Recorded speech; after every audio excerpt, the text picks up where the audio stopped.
ലോക്സഭാ തിരഞ്ഞെടുപ്പിലെ സ്ഥാനാർത്ഥി നിർണയത്തിൽ ഒരു വകതിരിവും കോൺഗ്രസ് കാണിച്ചിട്ടില്ല എന്ന് വ്യക്തമാക്കുന്നതാണ് വടകരയിലെയും ആലപ്പുഴയിലെയും സ്ഥാനാർത്ഥിത്വങ്ങൾ. വടകരയിൽ ഷാഫി പറമ്പിലെങ്ങാനും ജയിച്ചാൽ അദ്ദേഹത്തിന് MLA സ്ഥാനം തന്നെ രാജിവെക്കേണ്ടി വരും. 2016 നിയമസഭാ തിരഞ്ഞെടുപ്പിൽ 17,483 വോട്ടുകളുടെ ഭൂരിപക്ഷത്തിന് പാലക്കാട് നിയമസഭാ മണ്ഡലത്തിൽ നിന്ന് വിജയിച്ച ഷാഫിക്ക് കഴിഞ്ഞ തവണ പക്ഷേ ഭൂരിപക്ഷത്തിൽ കുത്തനെയാണ് ഇടിവുണ്ടായിരിക്കുന്നത്. 2021 BJP സ്ഥാനാർത്ഥി E ശ്രീധരനോട് 3859 വോട്ടിന് മാത്രമായിരുന്നു ഷാഫിയുടെ വിജയം. ഷാഫി പറമ്പിലല്ലാതെ മറ്റേത് സ്ഥാനാർത്ഥിയെ കോൺഗ്രസ് രംഗത്തിറക്കിയാലും മണ്ഡലം കൈവിട്ടു പോകാൻ തന്നെയാണ് സാധ്യത. BJP സംസ്ഥാനത്ത് ഭരിക്കുക എന്ന ഏക മുനിസിപ്പാലിറ്റി ഉൾപ്പെടുന്ന പാലക്കാട് മണ്ഡലം ഉപതെരഞ്ഞെടുപ്പിലൂടെ BJPക്ക് നൽകാനാണോ ഷാഫി വടകരയിൽ മത്സരിക്കുന്നത് എന്ന ചോദ്യത്തിന് ഷാഫി മാത്രമല്ല കോൺഗ്രസ് നേതൃത്വവും മറുപടി പറയേണ്ടി വരും. ഷാഫിയെ വിജയിപ്പിച്ചാൽ കേരള നിയമസഭയിൽ BJP അക്കൗണ്ട് തുറക്കുമെന്ന പ്രചാരണം ന്യൂനപക്ഷ കേന്ദ്രങ്ങളിൽ ഇപ്പോൾ തന്നെ ശക്തമാണ്. പാലക്കാട് ഒരു ഉപതെരഞ്ഞെടുപ്പ് വന്നാൽ അത് UDFന് അഗ്നിപരീക്ഷയാകുമെന്ന കാര്യത്തിൽ മുസ്ലിം ലീഗിനും സംശയമില്ല. ഈ യാഥാർത്ഥ്യം കൂടി പരിഗണിച്ചാണ് K മുരളീധരനെ വടകരയിൽ നിന്ന് മാറ്റരുതെന്ന അഭ്യർത്ഥന ലീഗ് നേതൃത്വം നടത്തിയിരുന്നത്. എന്നാൽ റിയാലിറ്റി മനസ്സിലാക്കാതെ എടുത്ത തീരുമാനം അടിച്ചേൽപ്പിക്കുകയാണ് കോൺഗ്രസ് നേതൃത്വം ചെയ്തിരിക്കുന്നത്.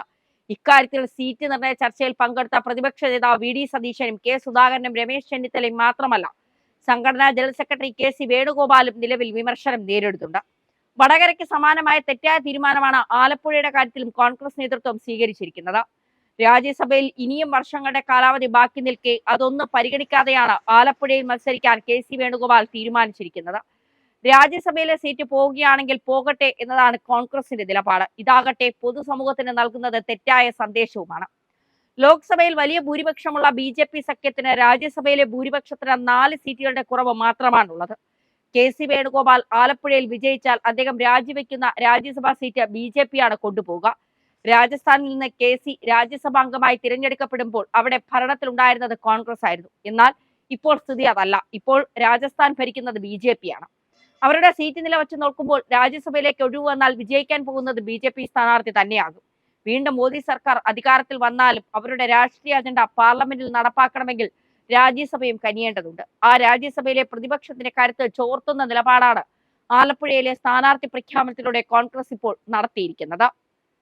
ചുരുക്കി പറഞ്ഞാൽ ലോക്സഭാ തിരഞ്ഞെടുപ്പിൽ വടകരയിലും ആലപ്പുഴയിലും കോൺഗ്രസ് സ്ഥാനാർത്ഥികൾ വിജയിച്ചാൽ നേട്ടമുണ്ടാകാൻ പോകുന്നത് BJPക്കാണ്. അതാകട്ടെ വ്യക്തവുമാണ്.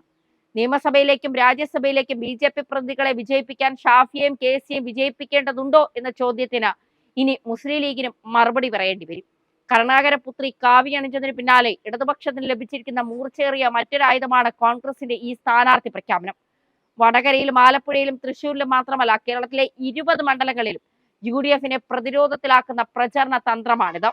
അതേസമയം ലോക്സഭാ തിരഞ്ഞെടുപ്പിൽ ഇടതുപക്ഷ സ്ഥാനാർത്ഥികളായി മത്സരിക്കുന്നത് 2 MLAമാരാണ്. മട്ടന്നൂർ MLA ആയ KK ശൈലജയാണ് വടകരയിൽ ഷാഫി പറമ്പിലിനോട് ഏറ്റുമുട്ടുന്നത്. കഴിഞ്ഞ നിയമസഭാ തെരഞ്ഞെടുപ്പിൽ സംസ്ഥാനത്തെ തന്നെ ഏറ്റവും വലിയ ഭൂരിപക്ഷമായ 60,963 വോട്ടുകൾക്ക് വിജയിച്ച KK ശൈലജയ്ക്ക് MLA സ്ഥാനം രാജിവെക്കേണ്ടി വന്നാലും മട്ടന്നൂരിൽ ഉപതെരഞ്ഞെടുപ്പ് നടന്നാൽ നിഷ്പ്രയാസം വിജയിക്കാൻ ഇടതുപക്ഷത്തിന് കഴിയും. ഇടതുപക്ഷത്തിന് മറ്റൊരു കോട്ടയായ ചേലക്കരയിൽ നിന്ന് 39,400 വോട്ടിന്റെ ഭൂരിപക്ഷത്തിന് തിരഞ്ഞെടുക്കപ്പെട്ട മന്ത്രി കൂടിയായ K രാധാകൃഷ്ണൻ ആലത്തൂർ ലോക്സഭാ മണ്ഡലത്തിലാണ് മത്സരിക്കുന്നത്. അദ്ദേഹം വിജയിച്ച ഉപതെരഞ്ഞെടുപ്പിന് കളമൊരുങ്ങിയാലും ചേലക്കരയിൽ ഇടതുപക്ഷത്തിന് ഭയക്കേണ്ട കാര്യമില്ല. സിറ്റിംഗ് ജനപ്രതിനിധികളെ മത്സരിപ്പിക്കുമ്പോൾ ഇടതുപക്ഷം പുലർത്തിയ ജാഗ്രതയാണ് കോൺഗ്രസ് ഇവിടെ കാണിക്കാതിരിക്കുന്നത്. ഇതിനെ മണ്ടൻ തീരുമാനമായി മാത്രമേ കേരള രാഷ്ട്രീയത്തിന് വിലയിരുത്താൻ കഴിയുകയുള്ളൂ.